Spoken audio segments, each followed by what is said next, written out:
Assalamualaikum warahmatullahi wabarakatuh. Selamat pagi, saya Agung Purnomo. Pada kali ini akan mencoba mengulas sebuah studi kasus bisnis mini. Kita namakan mini karena soalnya dengan halaman yang terbatas, cuma 2 halaman. Kemudian referensi juga terbatas dan tidak memiliki ekshibit atau lampiran, sehingga mini. Sehingga untuk mempermudah pengguna untuk memahami kasus ini. Kasus ini tentang suatu bisnis atau rintisan wirausaha atau startup bernama Budi Tumi. Budi Tumi nama ini saya kreasi. Eh, Saya telusuri belum ada ya jadi dia bergerak di bidang bisnis perawatan kecantikan.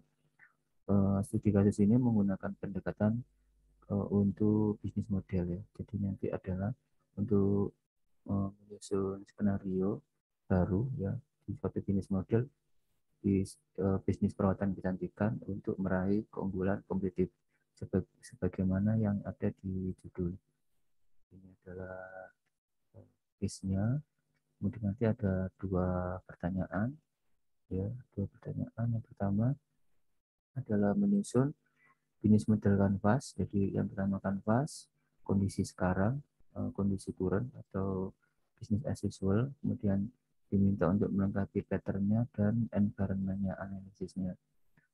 Soal yang kedua adalah melakukan evaluasi, kemudian menyusun kanvas dari evaluasi dan kondisi awal itu sebelumnya ini diharapkan untuk menyusun usulan skenario baru di bisnis model ya.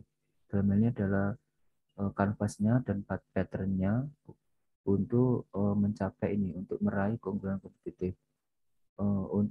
Untuk penyusunan skenario baru ini diminta menggunakan pendekatan Blue Ocean Strategy dengan bantuan ERRC Grid.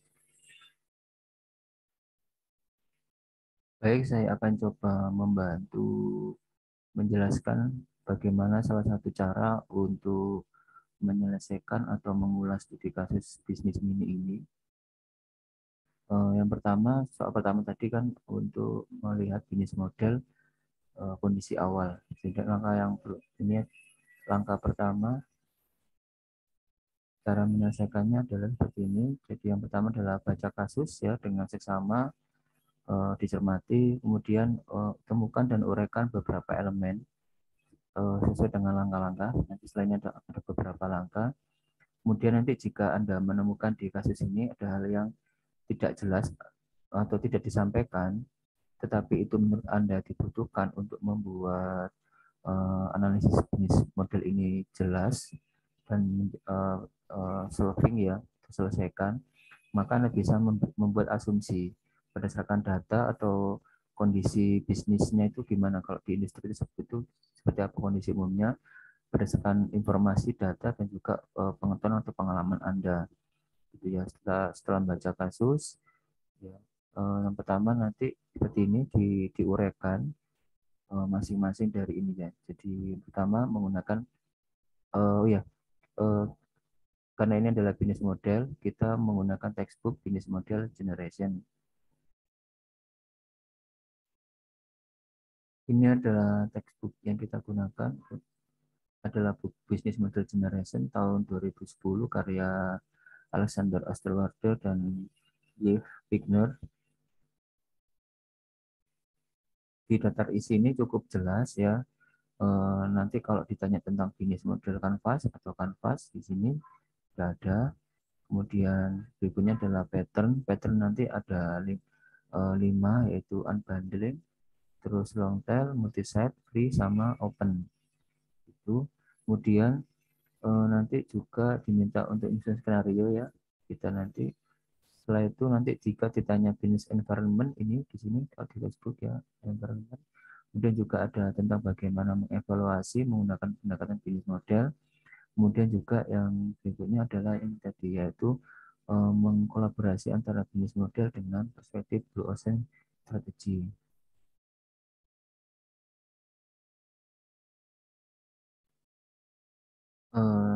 Nanti untuk menyelesaikan ini berarti kita perlu dulu tahu apa nama bisnisnya, kemudian industrinya apa, biar jelas ya.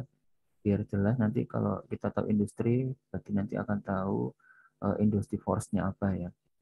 Kemudian masalahnya apa atau kelemahannya. Kemudian nanti dari beberapa masalah ini mana yang sebenarnya masalah utama yang harus kita selesaikan sekaligus untuk mengembangkan bisnis. Jika ada harapan maka juga kita sebutkan ya. Kemudian yang pertama nanti adalah melihat bisnis model kanvasnya, kondisi awal, current atau bisnis as usual yang lagi jalan sekarang. Jadi nanti silakan diurai 9 blok dari BMC.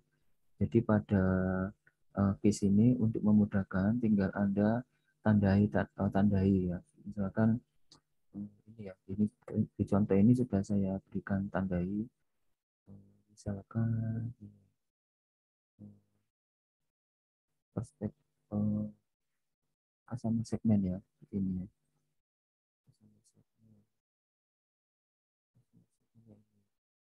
Ini adalah sama segmen yang membeli produk.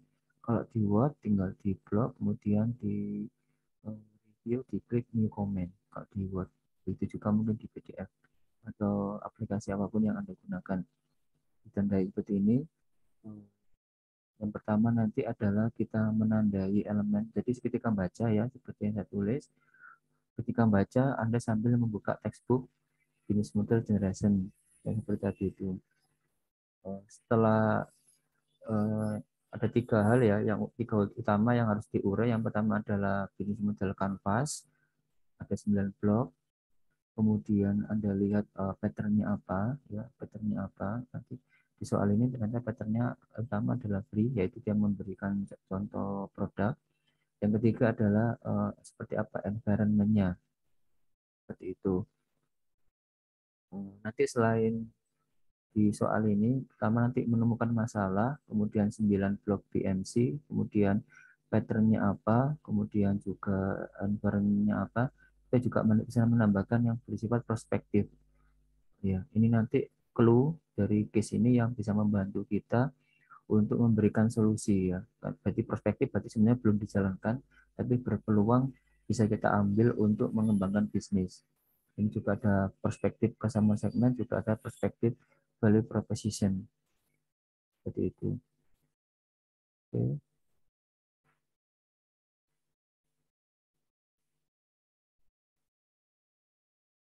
Untuk mempercepat kita memahami kanvas atau pinter kanvas, sambil baca textbook ya, nanti sambil baca case, baca textbook, melihat kategorinya. Jadi kalau di customer segment dilihat dia masuk kategori mass market, niche, segmented, diversified atau multi-site.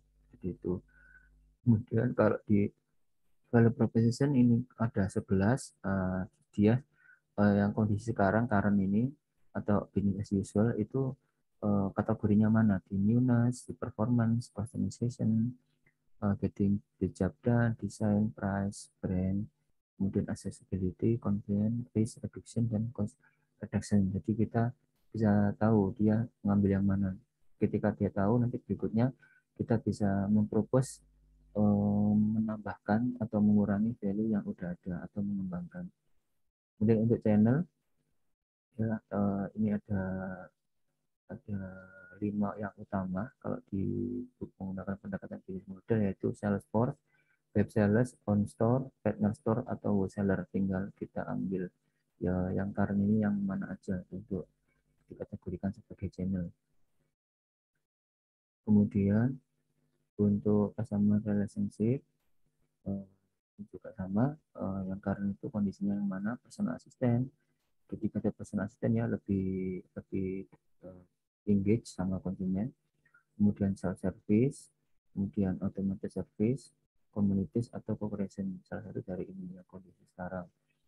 Dan untuk revenue stream ini juga bisa lihat ya kondisinya, revenue-nya one time payment ya, sekali bayar, atau yang recurring revenue ya, jadi berulang-ulang, jadi enggak sekali dapat konsumen tapi dia bayarnya bisa berkali-kali transaksinya.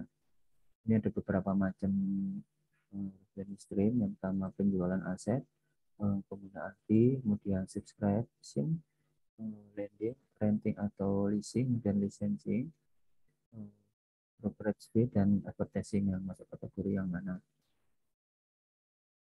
Dan untuk key resource ini ada dibagi 4 yang utama kalau di bisnis model, yaitu fisik, intelektual, human, sumber daya manusia, dan kemudian keuangan finansial. Dan untuk key activities masuk ke produksi, problem solving atau platform atau network ya, pilih salah satu.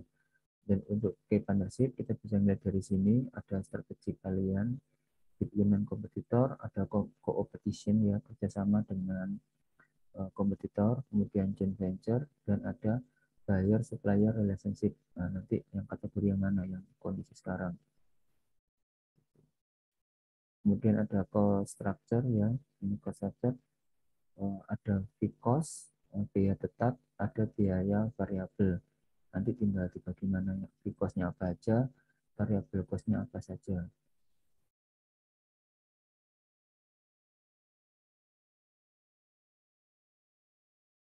Untuk environment ini ada 4 yang utama, yaitu market force, macroeconomic force, industry force, sama key trend. Jadi ini guys, Anda lihat mana yang masuk dari 4 utama ini. Kalau cukup belum paham bisa dibaca penjelasannya apa. Di sini juga ada pertanyaannya gitu. Di soal tes menunjukkan apa tidak ya untuk business environment-nya dari 4 yang utama ini untuk analisis lingkungan.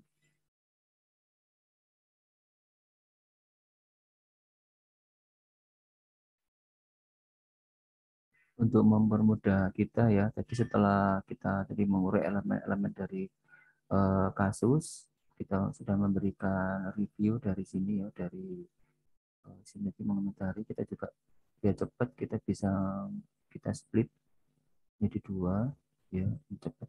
Jadi seperti ini, copy di paste seperti ini ya, di copy di paste sehingga Anda cepat dalam bekerja.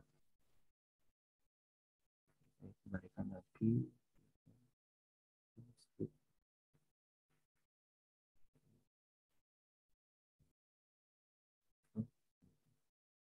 Pertama, jadi udah ketemu ya masalah sama harapannya apa, kemudian Anda susun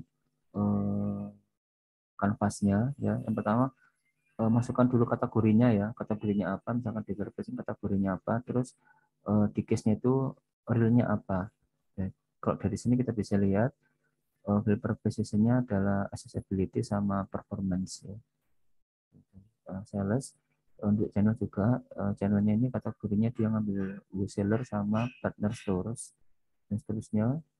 Langkah nanti jangan lupa dimasukkan ke kanvas, karena namanya BNC kanvas berarti berupa gambar.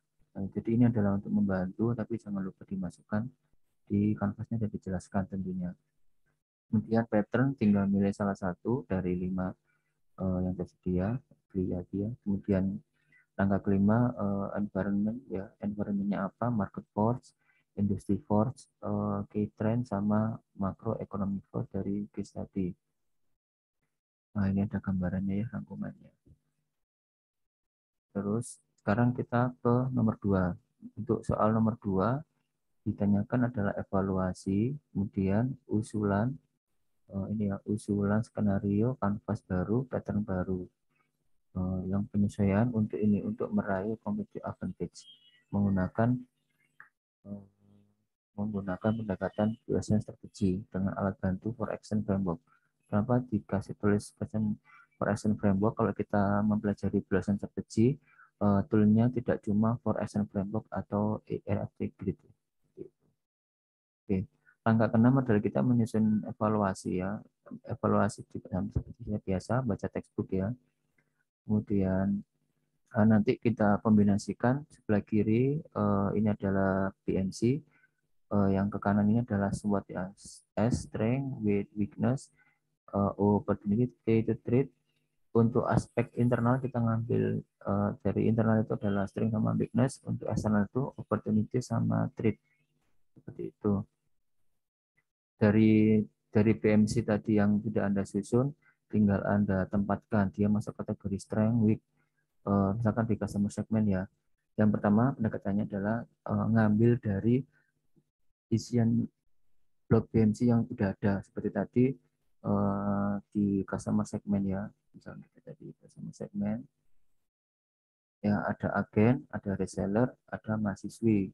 Tetapi agen sama reseller ini kalau kita baca di case ada pembelian yang berulang ya, repeat order. Tetapi kalau mahasiswi dia tidak repeat order ya, karena dia melakukan repeat order kita masuk kategorikan sebagai kekuatan. Tapi karena dia tidak repeat order kita masuk kategorikan sebagai kelemahan. Itu ya. Yang pertama, pendekatan pertama. Pendekatan kedua kita membaca textbook.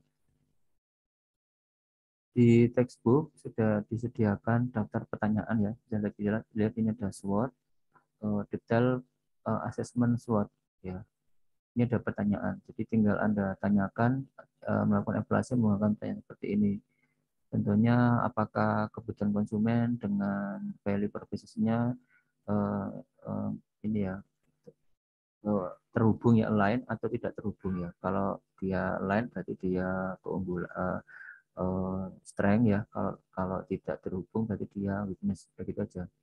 Tentunya ini ada di cost structure ya. Sorry, revenue structure ya. Revenue structure bisa kita lihat kalau marginnya kecil, rendah, itu berarti dia jadi kelemahan. Kalau marginnya kuat, besar, banyak, itu berarti dia masuk kategori strong gitu ya. Ini terus ini plus minus ini adalah untuk kategori internal ya. Kemudian baru ada trade ya, ini bisa dilihat.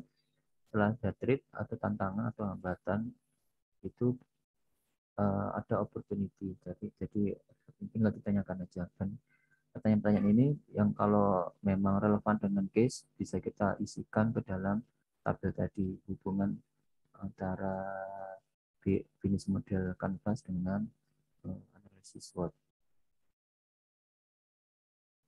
Oke, setelah Anda isi ya, kadang-kadang ada yang bisa kita isi semua, ada yang mungkin juga bisa nggak kita isi ya, karena data yang belum tersedia atau memang kurang relevan ya, jadi seperti itu. Nah, semakin Anda dalam, semakin Anda banyak mengurai tabel ini, maka akan semakin ada solusi, terutama di bagian ini ya, di bagian opportunity sama threat, terutama opportunity ya. Opportunity ini biasanya akan memberikan insight terbesar untuk propose perbaikan bisnis model kita.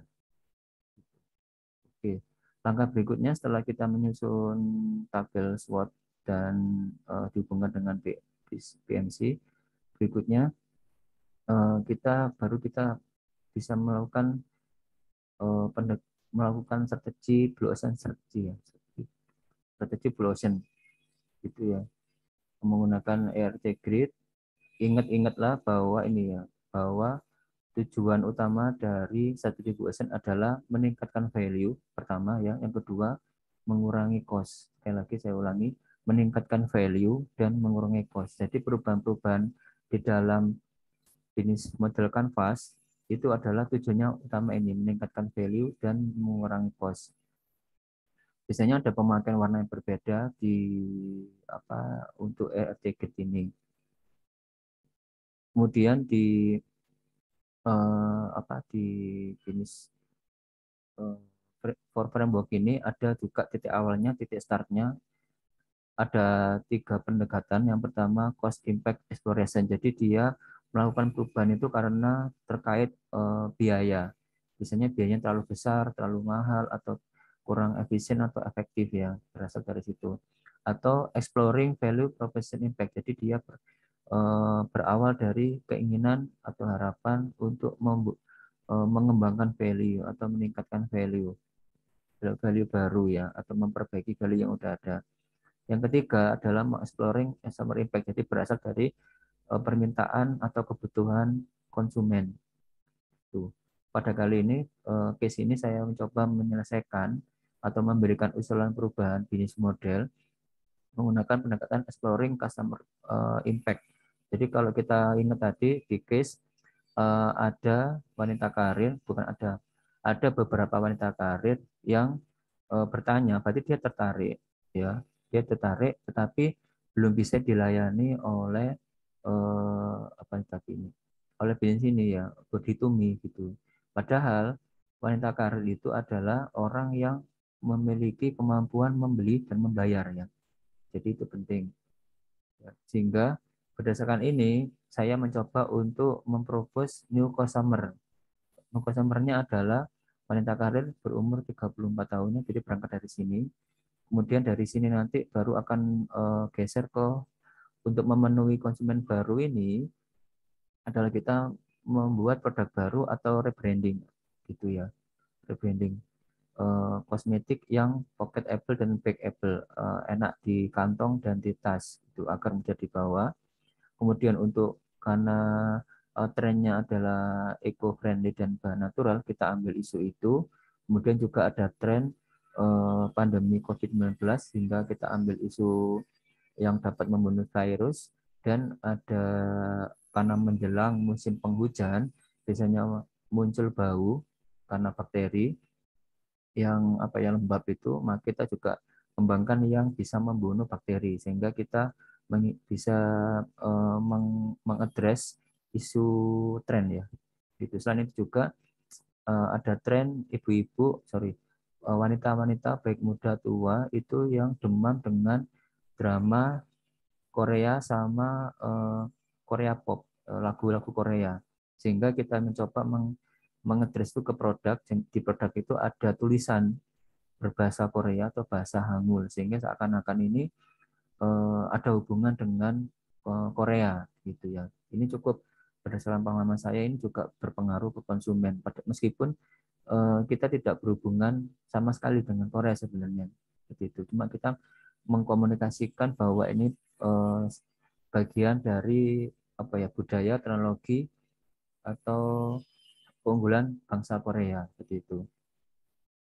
Oke, jadi kita perlu coba-coba ya. Anda terserah berangkat dari mana. Yang penting kunci utamanya adalah bagaimana yang meningkatkan value dan mengurangi cost, gitu ya.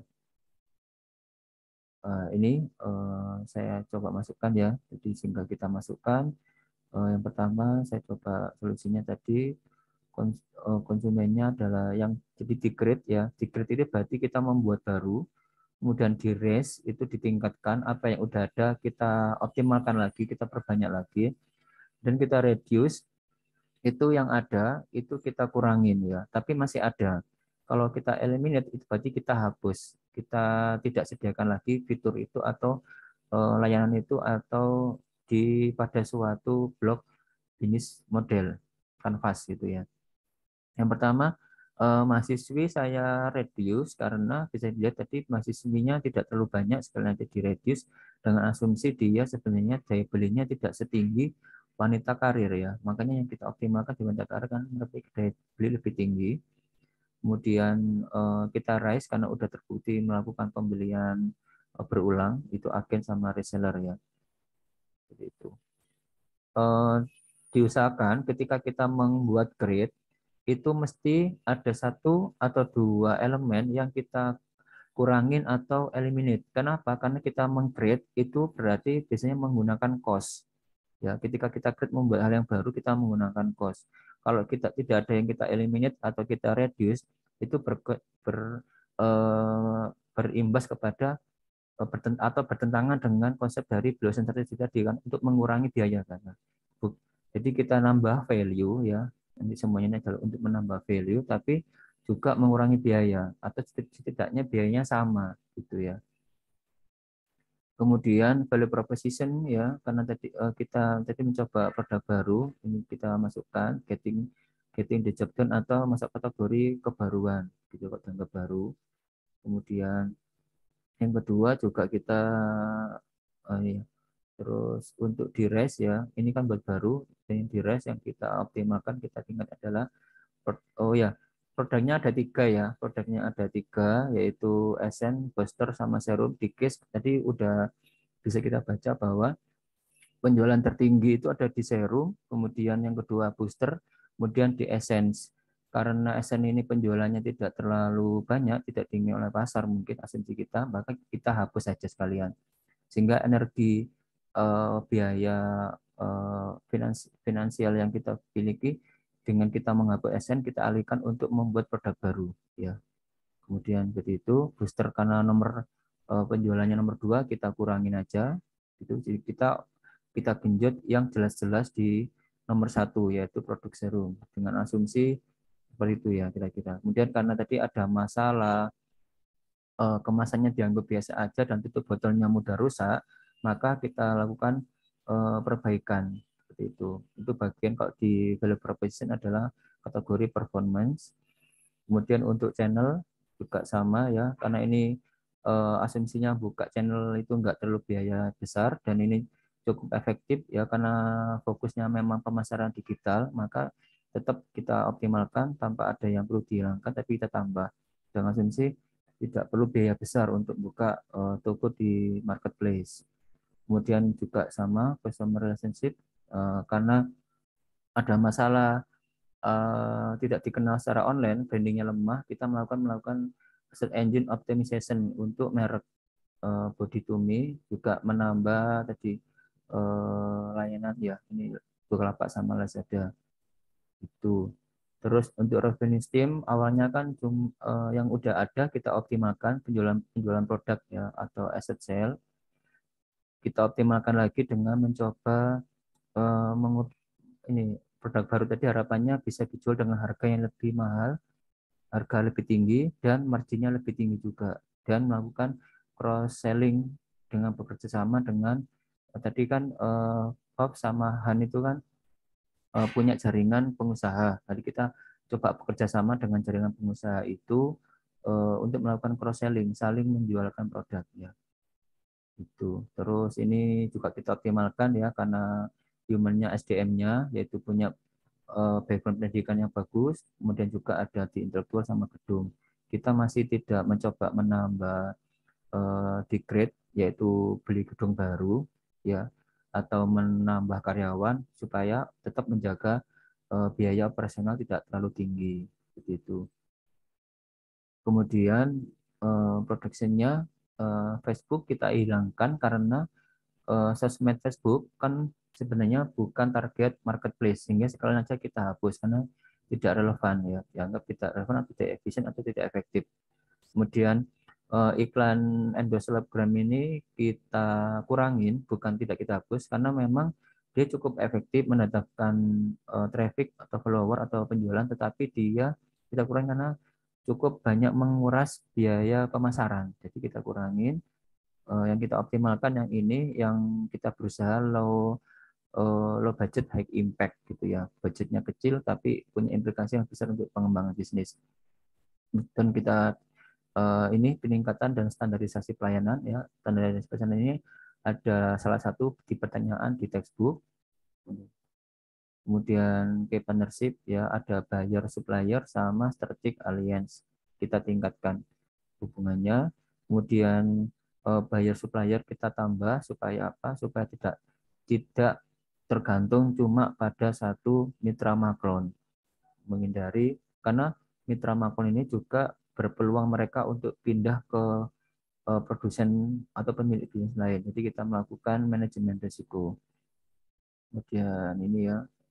Kemudian variabelnya tadi untuk di konstruktor ya karena tadi kita hilangkan biaya iklan di Facebook ya, kita alihkan ke untuk biaya pembuatan website sehingga kita mandiri karena kalau marketplace itu kan bisa berubah-ubah perkembangan zaman, kita menjaga database konsumen di website sendiri seperti itu. Kemudian juga ada variabel nambah karena kita mengembangkan produk baru.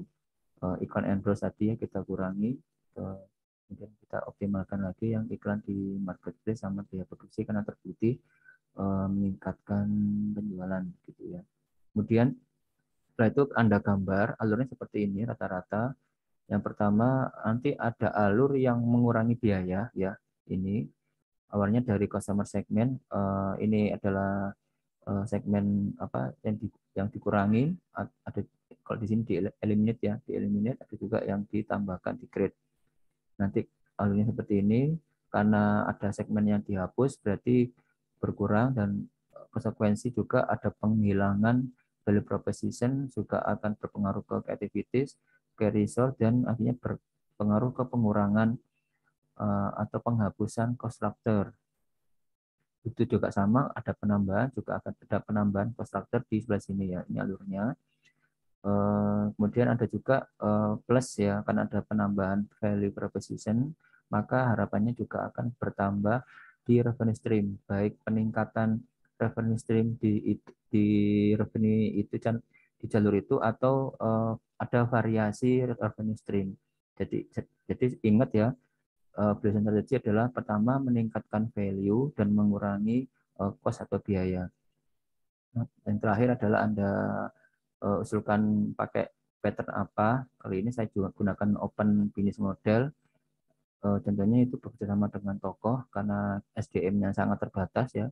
Karena ini asumsinya belum ada karyawan, kita meleverage dengan menggunakan eksternal, yaitu tokoh, artis, atau influencer ya, untuk mengembangkan produk. Jadi pakai brand mereka, nama mereka bisa, atau kerjasama dengan perguruan tinggi.